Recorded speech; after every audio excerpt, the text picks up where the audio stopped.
c'est comment vaincre le péché. Qui a déjà péché?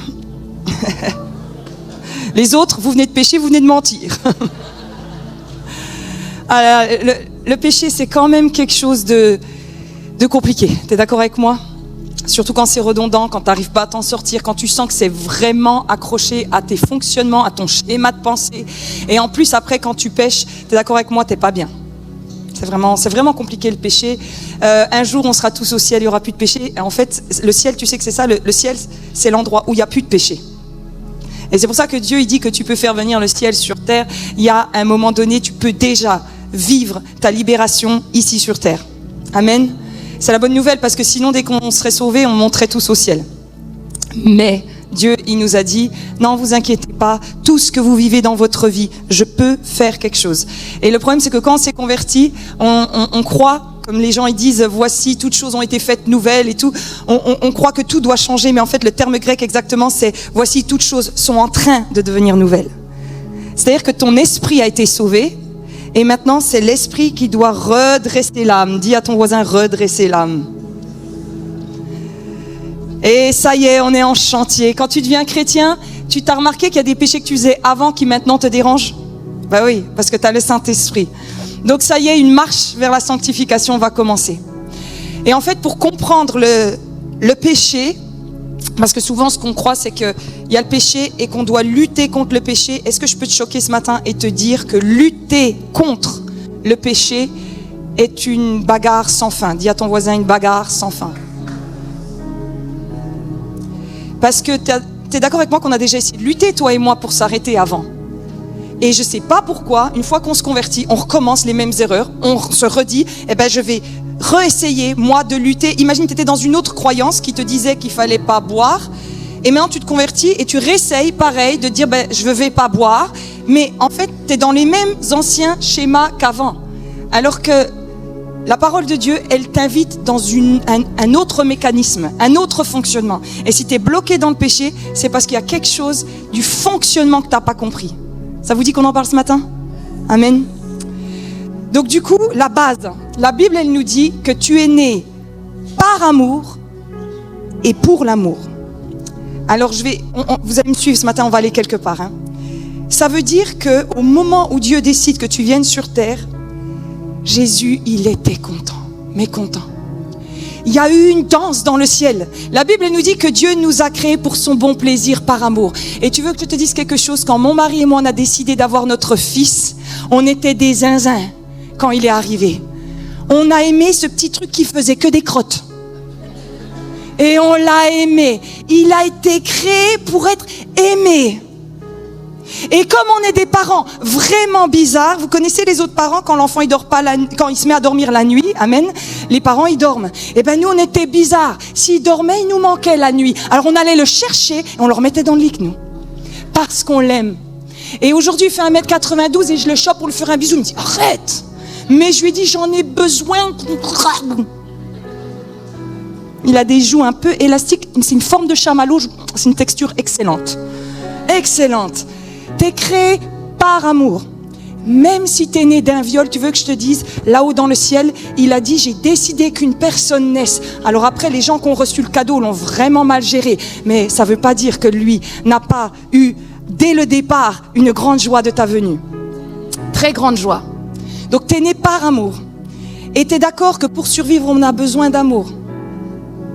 Tu sais, je vous ai souvent raconté ça pendant la Seconde Guerre mondiale. Quand ils ont récupéré plein de bébés orphelins, ils les nourrissaient comme ça et ils mouraient les uns après les autres. Et c'est une pédiatre qui est venue et qui leur a dit non, quand vous leur donnez le biberon, prenez-les dans les bras et donnez-leur le biberon. Il leur faut de l'amour et à manger. Et le taux de mortalité s'est arrêté parce que tu as besoin d'amour. Tu es né par amour. Et tu es né pour donner de l'amour. Tu es profondément malheureux si tu n'as personne à aimer. Tu es né par amour et pour l'amour. Amen. Ceci étant dit, toute forme de péché trouve sa source dans un cœur en quête d'amour. Si tu as n'importe quel péché dans ta vie, si je le prends en entonnoir et que je reprends la racine, c'est que quelque part, tu cherches de l'amour. C'est que tu n'as pas compris quelque chose sur l'amour. Je te donne un exemple. Tu sais pourquoi tu voles? Parce que tu ne sais pas que tu as un Dieu qui t'aime et qui pourvoira à tes besoins. Tu sais pourquoi tu es en colère? Parce que tu ne connais pas un Dieu d'amour qui est ta justice. et qui sera toujours là pour toi. Tu sais pourquoi tu commets adultère? Parce que tu n'as plus d'amour pour ton conjoint. Tout est une question d'amour. Tu ne dois pas lutter contre le péché, tu dois demander à Dieu de te redonner l'amour, de t'ouvrir les yeux à l'amour. Tu sais pourquoi tu es offensé? Parce que tu as été blessé dans ton amour. En fait, le péché, c'est la maladie du diable pour attaquer l'amour. Je le redis, le péché, c'est la stratégie, c'est la maladie du diable pour attaquer l'amour. Tu ne dois pas lutter contre le péché en te disant « Demain j'arrête de boire, demain j'arrête de boire ». Tu dois tellement connaître l'amour de Dieu que ta valeur, ton estime de toi va remonter et tu n'auras plus besoin de boire parce que très souvent ceux qui boivent, ils ont une très mauvaise estime d'eux-mêmes. Amen. C'est-à-dire que beaucoup de chrétiens, ça m'a fait mal au cœur. Vous êtes bloqués et vous culpabilisez dans du péché et vous vous dites toujours « Je sais que c'est pas bien, il faut pas que je recommence », mais ça se passe pas comme ça dans le christianisme. Puisque ça, d'autres religions te le disent aussi, ce qui est bien et ce qui est pas bien, c'est pas vrai? Mais nous sommes la seule religion basée, fondée et enfantée dans l'amour. Qu'est-ce qu'il chante le chant tout à l'heure? Ton amour a vaincu mon péché. Ton amour a vaincu mon péché. Plus rien ne peut nous séparer. Vous avez entendu ce qu'on a chanté? C'est ton amour qui a vaincu mon péché. Jésus, il est mort sur la croix. Alors les gens, ils disent, il est mort pour nos péchés. Non, il est mort par amour et l'amour a brisé le péché. Ton problème n'est pas un problème de péché, c'est un problème d'amour. Tu sais pourquoi tu es jalouse? Parce que tu sais pas aimer quand tu aimes les gens. Tu n'es pas jaloux, tu es même heureux que eux réussissent plus que toi. C'est pas vrai? Tu sais pourquoi tu mens? Parce que tu es insécurisé, tu te caches et tout ça. Et donc du coup, tu t'inventes une vie et tu mens. Mais si tu te sais aimer, tu assumes pleinement qui tu es. Le péché, toute forme de péché, réfléchis à quoi tu luttes aujourd'hui. Je te garantis, on retrace le chemin, c'est un problème d'amour. Amen. L'amour, dans la Bible, c'est ça qui va mener à la sainteté. Est-ce que tu es d'accord avec moi que quand tu aimes les gens, tu es gentil avec eux? C'est juste automatique en fait. Quand tu aimes quelqu'un, vous savez, on a eu une situation avec les pasteurs et tout ça, et la personne se comporte mal, mais elle nous dit oui, mais je l'aime. Et je lui dis non, tu l'aimes pas. Ah si, je l'aime. Je lui dis non, tu l'aimes pas. Sinon, tu te comportes pas comme ça. Quand on aime vraiment, mais t'es d'accord qu'il y a de l'amour malade? Les mères possessives, les hommes jaloux, ils croient qu'ils aiment, mais ce n'est pas de l'amour. Je peux pousser le raisonnement? Je peux vous choquer? Les pédophiles, ils disent qu'ils aiment. C'est malade. Tu peux avoir une notion de l'amour malade, tordue. Tu veux que je te dise quelque chose? Tu l'aimes vraiment, vraiment, vraiment la fille avec qui tu es. Tu couches pas avec elle avant le mariage. Sinon tu ne l'aimes pas. Le vrai amour, il ne pêche pas. Oui? Donc les filles, s'il te... Comment dire? Bon, t'as compris. Eh ben, c'est un signal qu'il ne t'aime pas. Il a des hormones qui le chauffent, mais il ne t'aime pas. Parce que s'il t'aime, il pêche pas. Amen? Et en même temps, les filles, s'il vous respecte, alors celui-là, ah oui, faut lui donner, faut pas le lâcher. Amen. Les versets sur l'amour. Mais par-dessus tout cela, revêtez-vous de, dites avec moi, l'amour, qui est le lien de la perfection. Si tu aimes, t'es parfait. C'est pas beau ça? Vous savez quoi? Tous les péchés dans lesquels j'ai lutté, que je m'en suis pas sortie, purée, ça a pris des années. Et à un moment donné, Dieu, il m'a dit, Johanna, le christianisme ne vient pas corriger les actions, il vient corriger les cœurs. Le problème, c'est que si tu dis à quelqu'un, arrête de fumer, c'est pas la peine, ne faites pas ça, arrête de voler, c'est pas la peine. Sonde mon cœur, ô Dieu, et connais si je suis sur une mauvaise voie. C'est-à-dire que pour sortir du péché, il faut reconnecter à l'amour. Quoi que tu vives, il faut aller au cœur. Amen. Avant tout, dites avec moi, avant tout, avant la prière, le jeûne et tout, ayez un amour ardent les uns pour les autres, car l'amour couvrira, et en grec c'est marqué, empêchera la connaissance d'une foule de péchés. Quand tu aimes, tu penses même pas faire du mal à quelqu'un, c'est pas vrai? Les gens, ils croient que couvrira, ça veut dire, bon, tu pêches, mais je t'aime quand même. C'est pas ça ce verset. L'amour couvrira une multitude de fautes, c'est que l'amour va faire en sorte que tu ne veuilles même pas, tu n'envisages même pas le péché. Je sais pas ce que tu combats et honnêtement, c'est pas mon problème. Mon problème, c'est ton cœur.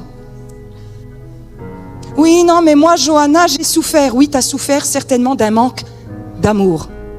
Et donc, comme tu as un manque d'amour, est-ce que tu es d'accord avec moi que quand tu as mangé, tu vas pas aller fouiller dans les poubelles pour manger, c'est pas vrai?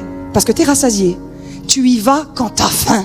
Et si tu es en manque d'amour, si tu n'as pas compris que tu es né par amour, et si je peux me permettre, si tu n'as personne à aimer, tu ne peux pas vivre la sainteté de Dieu. L'amour, tu es d'accord qu'il faut 2 personnes pour le recevoir, pour le donner. Donc, pour moi, les chrétiens que je ne vois pas aimer les autres, je peux mettre ma main au feu que c'est des gens qui ont des gros péchés qui combattent dans leur vie. Parce que les gens qui aiment, c'est un canal de vie. Amen. Amen. Éphésiens 1, 4 à 5. En lui, Dieu nous a élus avant la fondation du monde pour que nous soyons saints et irréprochables devant lui. Il nous a prédestinés dans son... C'est-à-dire, il t'a créé pour la sainteté, et cette sainteté ne peut exister qu'en étant prédestiné dans l'amour. Vous avez vu dans le même verset, sainteté et amour sont ensemble. Amen. À être ses enfants d'adoption par Jésus-Christ selon son bon plaisir ou sa bonne volonté. Dieu, il s'est dit, je vais créer des êtres magnifiques. Ils vont être saints. Et je suis bien d'accord avec vous qu'on est loin tous d'être comme ça. T'as envie de dire, Jésus, mon pauvre, franchement, c'est un peu un leurre. Vous voyez, il a dû croire en Mickey, Jésus, tu vois. Il va se faire des gentils petits chrétiens, tout gentils. Mais parce que Jésus savait que par l'amour, ça aurait été possible. Et il s'est dit, je vais avoir une telle relation d'amour avec les humains qui seront saints. C'est pas beau ça? Avant de combattre le péché, demande une révélation de l'amour de Dieu. Tu sais quoi, quand j'ai commencé à te servir Dieu, je marchais, je priais, puis je disais à Dieu, donne-moi de l'onction Seigneur, donne-moi de l'onction pour que dans mes réunions, les maladies soient guéris, les démons ils soient chassés. Et j'ai senti que quand je priais, il n'y avait pas beaucoup d'onction, c'était vraiment moi qui disais à Dieu. Et j'ai senti Dieu me dire, change ta prière. Et j'ai dit à Dieu, mais c'est l'onction qui brise la joug et tout. Il m'a dit, non Johanna, demande-moi plus d'amour et l'onction coule. Demande-moi de l'amour. Alors j'ai dit à Dieu, ok. Et j'ai commencé de visiter par Dieu. Des fois je pleurais pour vous, je disais à Dieu, oh Seigneur, ramène les fils prodigues. Seigneur, je t'en prie, prochain culte, que tous ceux qui ont des pensées de suicide connaissent ton amour. Et après, ceux qui avaient des esprits de mort commencent à tomber par terre pendant mes réunions. Pas à cause de l'onction, à cause de l'amour pour lequel j'ai prié. Amen. Et c'est ça la force du christianisme. C'est l'amour. C'est l'amour, c'est une puissance qui brise la nuque du péché. Parce que quand tu te sais aimer, tu n'iras pas manger dans les poubelles. C'est fini. Amen. Amen. Ne dites plus jamais à une fille qui couche avec plein de gars et tout ça, qu'elle devrait pas et qu'elle est impure et qu'elle est sale. Dis-lui qu'elle est aimée. Rappelle-lui qu'elle est aimée. Remplis-la qu'elle n'aille plus jamais ailleurs. Amen. On n'est pas une église de pharisiens. Alléluia. Et il y a une version, j'aime bien, moi c'est la Amplified Bible, alors je vous l'ai traduit en français. Tout comme dans son amour, il nous a choisis en Christ. Il nous en a réalité sélectionné pour lui-même comme les siens, avant la fondation du monde, afin que nous soyons saints, c'est-à-dire consacrés, mis à part pour lui, animés par un but divin et irréprochables devant ses yeux. Dans son amour, il nous a prédestinés à planifier avec bienveillance de nous adopter par lui-même comme ses propres enfants par Jésus-Christ selon le dessein bienveillant et le bon plaisir de sa volonté. C'est par amour qu'il y a la sainteté. Amen. Dans le christianisme, je vais t'expliquer comment ça se passe. C'est pas le péché qui s'en va. C'est a divine exchange. C'est un échange divin. L'humain ne peut pas vivre dans le vide. La nature a horreur du vide. Si tu as de la colère, Dieu la remplace par la paix. Tu vois ce que c'est? C'est un échange. Si tu as des angoisses, il vient donner la paix. Si tu as de la peur, il vient donner la foi. Amen. Donc en fait, le problème chez beaucoup d'entre vous, c'est que vous luttez contre le péché. Arrêtez de dire, oh, faut plus que j'ai de rejet, faut plus que j'ai rejet. Il faut que tu remplaces par autre chose. Dis à ton voisin, remplacer par autre chose. Remplacé par autre chose. L'ennemi, on s'en fiche. Nos péchés, on s'en fiche. Il n'est pas intéressant. Nous devons remplacer. Est-ce que quand ta voiture, elle est crevée, t'as un pneu crevé, tu passes pas ton temps à dire, oh, il y a un trou, il faut que le trou de mon pneu s'en aille dans le nom de Jésus, trou, va-t'en. Non, t'enlèves la roue, tu mets une autre roue. C'est ça le christianisme.